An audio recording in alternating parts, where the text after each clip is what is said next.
Movie की शुरुआत में हम पेंग नाम के एक गूज को देखते हैं। सर्दियां अब आने वाली थी, इसलिए इन गूज का ग्रुप अब दूसरी जगह माइग्रेट करने वाले थे।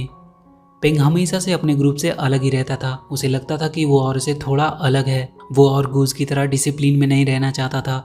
इसलिए उसके ग्रुप का लीडर बिंज हमेशा से उससे परेशान ही रहता था, क्योंकि वो कभी उसकी बातों को फॉलो ही नहीं करता था। बिंज को भले ही पेंग पसंद नहीं था, पर बाकी सभी गूज का वो फेवरेट था। आगे हम दो डकलिंग्स भाई बहन को देखते हैं, जिनका नाम चाओ और ची था। चाओ थोड़ा शरारती था, इसलिए उसकी बड़ी बहन होने के नाते ची उसका हमेशा ख्याल रखती थी। उनके डक्स का ग्रुप भी किसी सफ़र पे था। पेंग की गर्लफ्रेंड का नाम जिंग था और ये उसके लीडर बिंज की बेटी भी थी। पेंग जिंग के साथ मस्ती करने लगता है और इसी के चलते उसका बैलेंस बिगड़ता है और पेंग उन डक्स के ग्रुप से टकराता हुआ पास के नदी के साइड में गिरता है, जहाँ उसका दोस्त लैरी नाम का टर्टल होता है। जिंग उसके पास आती है और कहती है कि उसके डैड उस पर बहुत ज़्यादा नाराज़ हैं।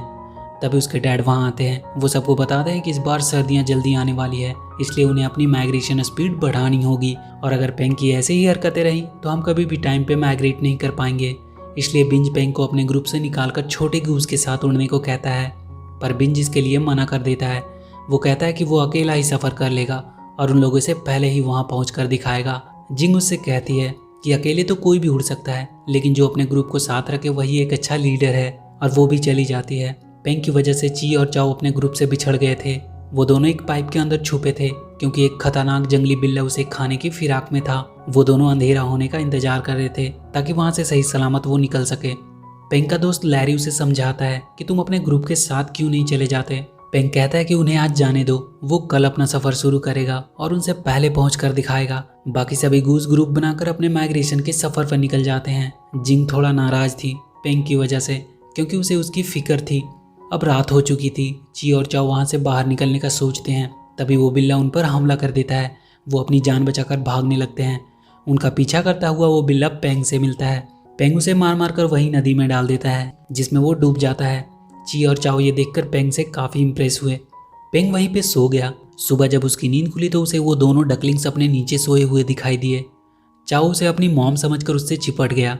ची उसे रोकने की कोशिश करती है। वो पेंग से कहती है कि उसका भाई अभी छोटा है और उसने अपनी मॉम को नहीं देखा, इसलिए वो उसे ही अपनी मॉम समझ लिया है। ची पेंग से कहती है कि उसी के कारण वो लोग अपने ग्रुप से बिछड़ गए और यहाँ फंस गए। वो उससे पूछती है कि क्या वो उनकी मदद करेगा, पर पेंग कहता है कि वो उनकी मदद नहीं कर सकता, क्योंकि उसे अपने बाकी के ग्रुप के पास जाना है। और वो वहाँ से उड़कर जाने लगता है, पर वो देखता है कि चाओ उसके पीछे के पंख में लटका हुआ है। वो उसे अपने से छुड़ाने की कोशिश करता है और इसी के चलते वो वहाँ के टंगे एक बड़े से प्लेट से जाकर टकरा जाता है और वहीं गिर जाता है। तभी वो प्लेट टूट कर गिरता है और उसके एक पंख को कुचलते हुए नदी में गिर जाता है।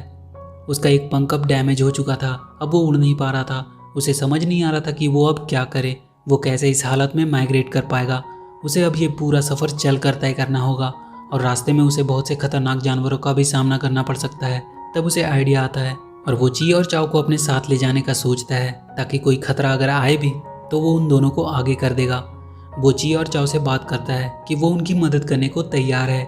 वो उन्हें अपने साथ चलने को कहता है और उनसे कहता है कि वो उनके ग्रुप से मिलवा देगा। वो उन दोनों को अपने साथ लेकर निकल जाता है। इधर लैरी को नदी से वही जंगली बिल्ला निकलता हुआ दिखाई देता है। वो लैरी को पकड़कर उन तीनों के बारे में पूछता है।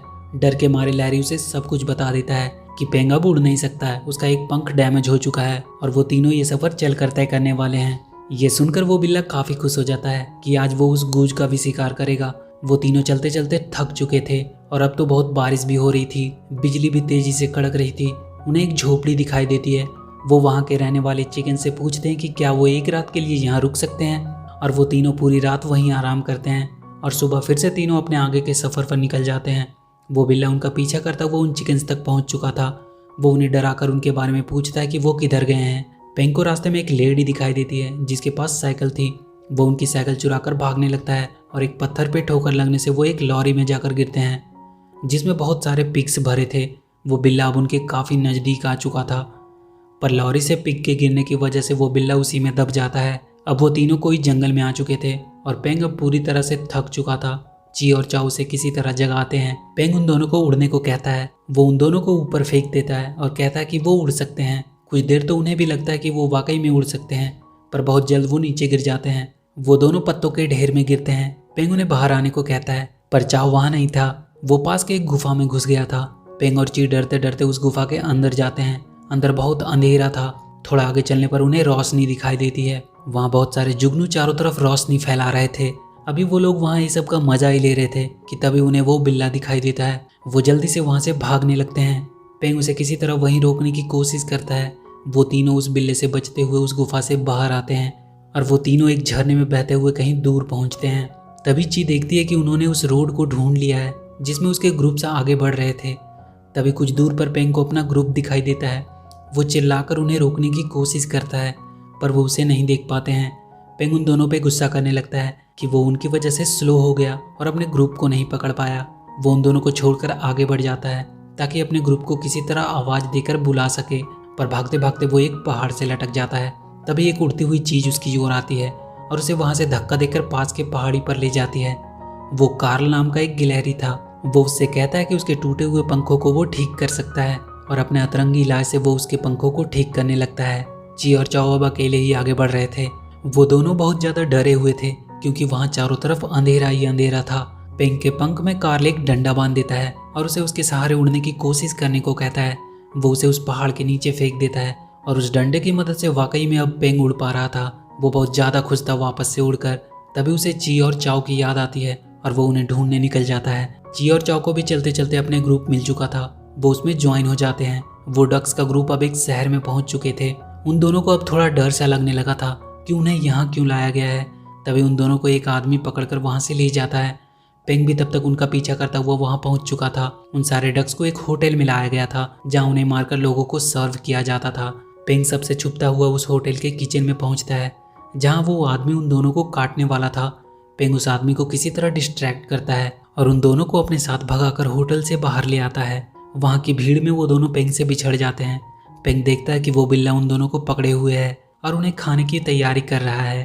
तभी वहाँ के फूटते पटाखों की वजह से वो डिस्ट्रैक्ट होता है। पेंग अचानक से उस पर हमला करता है और उसे गिरा देता है और वो उन दोनों को लेकर वहाँ से जल्दी भागने लगता है, पर बहुत जल्द वो बिल्ला उसे पकड़ लेता है और उसे लेकर पास के नदी में कूद जाता है। पेंग किसी तरह उससे बचकर बाहर निकलता है, पर वो बिल्ला उनका पीछा इतनी जल्दी नहीं छोड़ने वाला था। वो पेंग को मारने ही वाला था। तभी वो देखता है कि ची और चाओ ने उसके पीछे पटाखे बांध दिए हैं और तब फाइनली जाकर उस बिल्ले से उनका पीछा छूटता है। पेंग उन दोनों को अपने साथ लेकर चल देता है। अब सर्दियां आ चुकी थी, बर्फ भी पड़ने लगी थी, पर फिर भी वो तीनों आगे बढ़ते रहे और एक बर्फ के टूटने से वो नीचे गिर जाते हैं। ची और चाओ को वहां से कुछ दूर पर वो जगह दिखाई देती है जहां पेंग जाने वाला था, पर पेंग अब तक पूरी तरह से थक चुका था।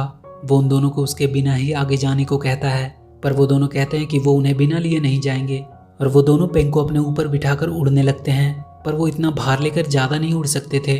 वो दोनों गिरने लगते हैं। चाओ पेंग की आवाज़ में बाकी गूज को मदद के लिए आवाज़ देता है।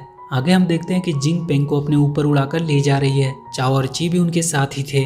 जिंग उसे सही सलामत वहाँ ले आती है। पेंग उसे सब कुछ के लिए सॉरी बोलता है।